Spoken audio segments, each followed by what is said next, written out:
Сәлем, мен Жайна Қамбарқызы. Бүгін сіздерге ұйқының нашар болуынан көз астындағы ісінулерді, көз астындағы проблемаларды жасыратын ең жақсы бюджетті консилердің түрлерін айтатын боламын. Консилер заманауи қыздар үшін керек нәрсе. Ұйқысыз түннің іздерін жасырады және пайда болған безеулерді жасыруға көмектеседі. Бірақ бюджет сегментіндегі ең жақсы консилерлер қандай? Бірінші, Catrice Liquid өз сегментіндегі ең жақсы консилердің бірі. Плотный покрытиясы бар, бір жерге жиналып қалмайды және терінің қабыршақтанған баса көрсетпей тұрады. Көз астына қолдануға және безеуді жасыруға өте қолайлы. Теріні аздап құрғатуы мүмкін, бірақ бір тамшы крем мәселені шешеді. Екінші консилер Essence Camouflage Healthy Glow жарықтандырғыш.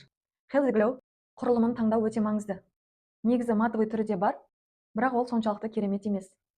Бұл консилер тіпті 2 аптаның ұйқының болмауының іздерін өте жақсы бірден жасырады және де теріде мүлдем көрінбей тұрады. Мұндай тығыз құрылым теріні құрғатады деп ойламаңыз.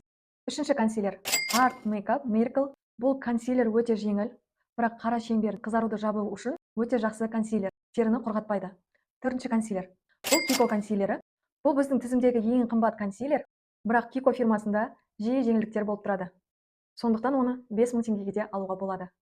Өте көп түстері, оттенктары бар. Қызаруды жасыру үшін арнайы жасыл түсті консилері бар. Ол аздап теріні кептіруі мүмкін, бірақ бұл нағыз көз айналасына арналған консилердің бірі.